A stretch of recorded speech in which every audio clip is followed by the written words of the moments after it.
Denver Broncos country, we cannot allow Russell Wilson to get away with this absolute blasphemy and like redonkulousness coming up out of his mouth. I've been doing YouTube videos for 14 months. I have yet to do a single negative one, and I'm crazy salty. So hold me back. I got to do this. We also got news about the Broncos potentially losing some more in-house talent, maybe picking up some compensatory picks there and some more NFL news, but we got to go in.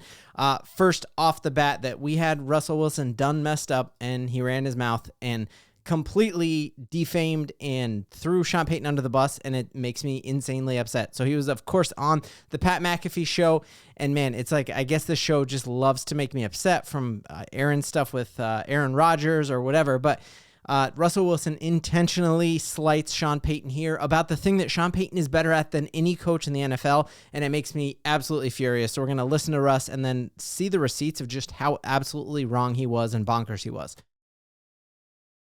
Two really special coaches in terms of men and how they think and how they process the game. Obviously, and Coach Pete Carroll and obviously Coach Mike Tomlin are really unique individuals in how they lead and motivate. I think they're culture builders. So he tells Pat McAfee, I've had the pleasure of coaching for two really good coaches. Bro, Sean Payton is one of the best coaches in the entire NFL, and especially because what you describe them as being good at is what Sean is better at than any of them, and probably both of them put together. He talks about their ability to motivate and their ability to build a culture, and you just, like, we are oozing culture out of this Denver Broncos locker room, and you can't even, like, I couldn't even, it would take me 25 minutes to go through all of the things that prove how Sean Payton has flipped this culture. DJ Jones, who is a free agent, set to, like, go anywhere he wants, like San Francisco is going to want to give him a big deal. Hopefully we get him back. But he came out and said, this is actually one of the best locker rooms I've ever been around, and you feel it.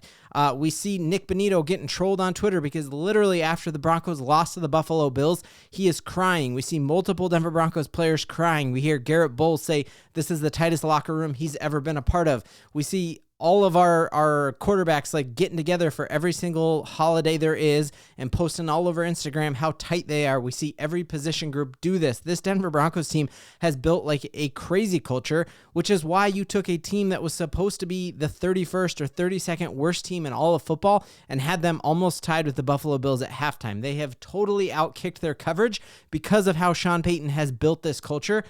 And for Russell Wilson to say, I've played for two of the best culture building coaches ever, and just like intentionally leave Sean Payton out there gets my blood absolutely boiling. I mean, what Sean Payton has done with this team is absolutely wild. And to hear that, like, Mr. Unlimited, he didn't even give dudes on the team his phone number.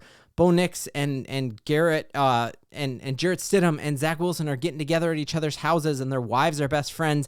If you wanted to hang out with Russell Wilson, you had to text his agent to hang out with him. You heard Marshawn Lynch come out and say that very thing.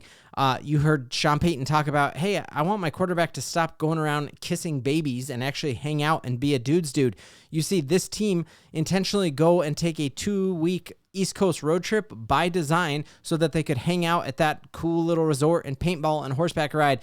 And all of them were like, this is like a college type atmosphere that I've never had before in the NFL. So for Russell Wilson to come out and say that just makes me like want to just punch a hole through that wall. I know I sound salty.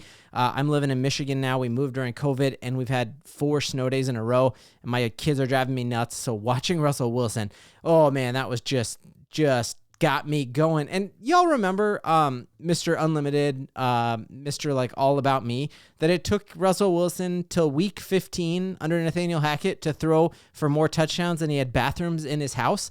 None of the players got to like actually go to the most expensive house in Denver and like hang out there. You never saw pictures of that. You never saw any of them feel like they were together in Russell Wilson's success. And so just hearing him say that is, He could say a lot of stuff. Like you could say that Mike Tomlin is better at in-game adjustments, or that Pete Carroll is a better schemer or better with his timeouts or whatever. Like that's fine, but don't call out Sean Payton for the one thing that I think he's better at than any coach in the NFL. And man, like if we're really going all in here, and I think we can go all in here, it also is hard for me that Travis Kelce's girlfriend is more talented than your wife. And like we all are thinking it, Russ. Okay. Back to the real news. Let me know if I'm way off base here and I just need to stay away from Russell Wilson, who's probably going to be playing for his 4th team in the last 5 years next year. let me know, and I'll stop talking about Russ like that. But it really infuriates me, and I'm ready for the Russell Wilson saga to be all the way in our past, and just stop throwing Sean Payton under the bus, dude. That's not cool. He got infinitely more out of you than Nathaniel Hackett did, and that's not even close. He had you playing better ball in Denver than you played this year in Pittsburgh, had you in the playoffs, and actually, I don't know, man. It just infuriates me. So other big things that came out of that interview, Russell Wilson talked about like how much fun it is playing in Pittsburgh because he's got a ton of talent around him. Part of the problem with you, Russ, is we had to pay you so much money that we couldn't build talent around you. And so had you taken a different deal, we would be able to provide you a ton of talent, and maybe it would have turned out different, but we were paying you like you were Pat Mahomes, and you're playing worse than, like, I don't know, a backup quarterback on most teams. So I don't like being like this. This is a bad side of me. I'm sorry. Maybe I won't post this. Other big news of the day that we hear is a lot of shuffling going on here with Denver Broncos talent who other people want. Again, a sign that Sean Payton builds a good culture is that other people want to poach from us because they've learned under an amazing coach like Sean Payton. It's why Sean Payton has been like a magnet for everyone who he worked with in the New Orleans Saints is coming over to Denver because he's such a good builder of culture. One of those is one of our assistant GMs is getting interviews to go and be the actual GM for the Jets. So that could be an interesting turn there. And then lastly, kind of a scary thing is we know that the Denver Broncos fired their special teams coach just a couple of days ago. And we had all said, hey, that's either Rizzy or that's going to be Banjo who are getting that job. Well, there are rumors that Rizzy is going to go to Chicago and work with Ben Johnson and that new staff there. And now it is looking like the Jets also want to take Chris Banjo and have him go and be the assistant coach or the special teams coach there. If Banjo goes to the Jets, we will get a compensatory pick for him taking a promotion with another squad, but it kind of leaves us at homecoming without a date because we fired our special teams coach and we were hoping that it's either Banjo or Rizzy. If both of those dudes go get another job, I have zero clue what we're going to do. There's a ton of rumors out there.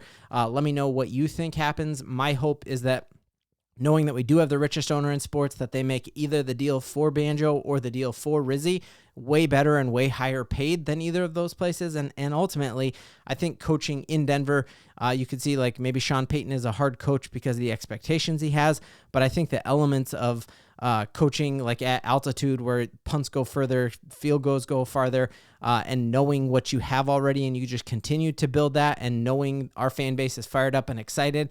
I feel like the fan bases in both Chicago and New York with the Jets, those are powder kegs right now. Those are unhappy fans who were expecting way better. Everyone was expecting Caleb Williams to take that team to the playoffs this year, and they won 4 games. And so they're ready to revolt. And then we know people had the New York Jets pegged as Super Bowl contenders, and they didn't even make the playoffs. And so I think both of those places are more pressure to play, and our richest owner in sports can pay them more. So that's the biggest news of the day. Thanks for letting me be honest and real and angry sometimes. And I'm not angry now because we have a franchise quarterback. We have one of the best coaches in the entire NFL. That's a cold, hard fact, and it's something we can all believe in.